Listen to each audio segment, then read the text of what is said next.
Hello guys, meron na naman tayong bagong setup na natapos. Ito ay Steam Deck LCD ni Sir Eric Reyes from Bacoor, Cavite. Bale, second unit na to na pinagawa sa atin ni Sir. Ngayon, itong setup na to ay nag-purchase lang sa atin si Sir ng 1TB na SanDisk Extreme SD card. So, sinetapan natin to ng EmuDeck at nilagyan din natin ng PC games. Ngayon, pakita natin una yung mga games or emulators na naka-install dito sa EmuDeck setup. So, merong NES, Game Boy Advance, Game Boy Color, SNES, Nintendo Switch, Dreamcast, PlayStation 1 at PlayStation Portable. At bawat emulators na yan, madami ding games yung mga nakalagay dyan per emulator. Ayan. Pakita din natin yung mga PC games na in-install natin dito sa unit ni Sir.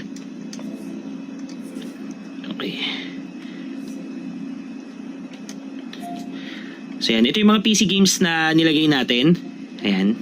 Binago na rin natin yung home screen interface nito para mas maganda tignan yung collection ng mga games.